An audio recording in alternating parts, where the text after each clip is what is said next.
YouTuber Nusantara adalah sekumpulan konten kreator yang secara rutin mengadakan pertemuan, baik dengan Joko Widodo maupun Gibran Rakabuming. Jika kalian perhatikan isi kontennya, video-video mereka hanya dibuat untuk meningkatkan elektabilitas keluarga Jokowi dan PSI. Yang mengejutkan, sebelum demo tanggal 25, beberapa konten kreator Nusantara dan channel pendukung Jokowi yang lain seperti Cokro TV serentak membuat video ajakan demo dan provokasi menjelekkan nama DPR.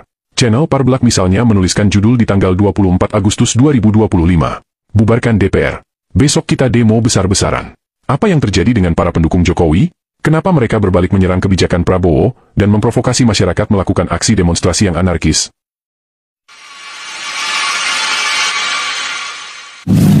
Ya, berhenti aktivitas gitu ya. Budi Jana? Perdana. Oh enggak. Jadi gini, YouTuber Nusantara tidak mungkin bisa seperti ini tanpa adanya tol langit. Jangan lupa itu. Yes. Itu adalah buatan Bapak Joko yang luar biasa. Masih ingat wanita di tengah ini? Ya, benar, dia adalah Jati Erna Sahara, kader PSI yang menyerukan untuk lengserkan Presiden Prabowo. Harapan saya saat ini hanya pada Mas Gibran dan PSI. Jangan sekali-kali kecewakan saya dengan harapan. Karena harapan saya terhadap Bapak Prabowo sudah pupus. Saya tidak lagi percaya. Jangan coba bungkam suara saya, jangan coba suap saya. Jangan coba kalian ancam DJ. Jangan, ya. Karena saya tidak punya rasa takut secuil pun menghadapi kalian-kalian. Saya tidak punya rasa takut menghadapi hukum, karena apa yang saya katakan tidak ada yang melanggar hukum. Kalaupun saya menyuarakan untuk melengserkan Prabowo Subianto, itu ada alasannya. Karena Rangkaian peristiwa ini seolah sebuah benang merah yang jika diurai akan sampai pada demo berdarah saat ini. Mereka secara rutin mengadakan pertemuan di Solo. Jika Erna Jati Sahara secara terang-terangan menyerang Prabowo, para loyalis Jokowi yang lain yang tergabung dalam kelompok YouTuber Nusantara dan para kader PSI lebih memilih politik dua muka. Alih-alih menyerang Prabowo, mereka memancing kemarahan rakyat melalui isu kenaikan gaji DPR. Mereka tahu bahwa kenaikan tunjangan DPR bukan atas inisiatif DPR. Mereka tahu bahwa kenaikan tunjangan adalah kewenangan pemerintah. Bukan hanya pada DPR, Prabowo juga menaikkan gaji hakim dan pegawai negeri sipil, termasuk guru. Tapi kenapa para loyalis Jokowi menyerang DPR? Mereka tahu bahwa saat ini kekuasaan Prabowo masih sangat kuat. Prabowo didukung 80% kekuatan wakil rakyat di DPR yang bergabung dalam koalisi Kim Plus. Jika mereka terang-terangan menyerang Prabowo, yang ada justru Prabowo akan menggunakan tangan kekuatan legislatif memberhentikan Gibran dan mengusir semua relawan termasuk para kader PSI di pemerintahan dan komisaris BUMN. Maka langkah pertama yang mereka lakukan adalah melumpuhkan DPR. Di berbagai media, mereka membodohi masyarakat seolah DPR bisa dibubarkan. Padahal kita tahu, dalam sebuah negara demokrasi, tiga pilar ini harus ada, yaitu unsur eksekutif atau pemerintah, yudikatif atau kekuasaan kehakiman dan legislatif atau wakil rakyat.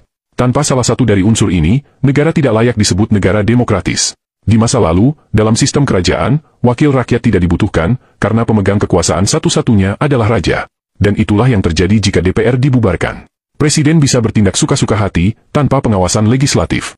Framing kedua yang dibangun oleh para buzzer ini adalah DPR joget-joget ketika mendengar tunjangan mereka naik.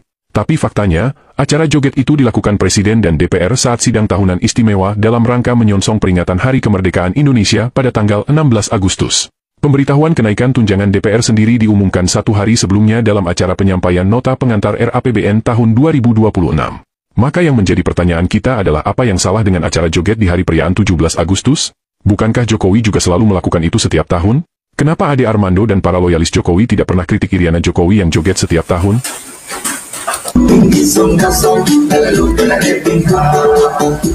Bukan hanya pada saat perayaan 17 Agustus, Jokowi dan Iriana bahkan mengadakan peragaan busana di kalangan kabinetnya di halaman istana sambil joget-joget di saat utang negara sedang menumpuk. Tapi Ade Armando dan para loyalis Jokowi bungkam 1000 bahasa. Maka jika sekarang tiba-tiba mereka secara masif melakukan aksi provokasi menghasut rakyat melakukan demonstrasi besar-besaran membubarkan DPR, salahkah jika kemudian publik berasumsi bahwa agenda mereka sesungguhnya adalah menjatuhkan Prabowo demi satu tujuan menempatkan anak Jokowi di kursi RI 1? Alasan mereka sebenarnya sangat tidak masuk akal. Dan itulah sebabnya, Badan Eksekutif Mahasiswa tidak mendukung gerakan mereka. Demo pertama tanggal 25 sebenarnya gagal total. Mereka lalu menumpang demo buruh pada tanggal 28. Dan disinilah anak buah Listio Sigit Prabowo, kepala kepolisian yang pernah jadi ajudan Jokowi memberikan andil yang besar. Kendaraan taktis polisi yang berlapis baja dengan sengaja dibawa melaju mengarah ke kerumunan massa. Seorang driver ojol yang malang, menjadi korban. Jika bagi sebagian besar rakyat Indonesia merasa prihatin, tapi bagi para penggagas demo, peristiwa ini adalah angin segar buat mereka. Kekuatan massa bertambah dan tingkat kemarahan pun meningkat. Dengan leluasa mereka membakar gedung DPRD, membakar pos polisi, melakukan penjarahan di toko-toko dan bahkan rumah anggota DPR. Terbaru, sebuah gedung bersejarah di Surabaya juga ikut dibakar. Apakah demo anarkis ini masih sesuai semangat reformasi sama seperti tahun 1998? Tentu saja jauh berbeda. Aksi demonstrasi tahun 98 yang dilakukan mahasiswa berhasil menguasai gedung DPRD di daerah dan DPR di Jakarta, tapi mereka tidak membakar gedung milik pemerintah, karena mereka tahu gedung itu dibangun dengan menggunakan uang milik rakyat. Bumi hangus aksi demo antara tanggal 28 sampai tanggal 30 dan entah sampai kapan berakhir hanya bisa disamakan dengan aksi gerakan G30 SPKI di tahun 1965. Ya, di Makassar, mereka membakar warga sipil, sesuatu yang tidak pernah terjadi dilakukan oleh warga sipil yang melakukan demo menyampaikan aspirasi.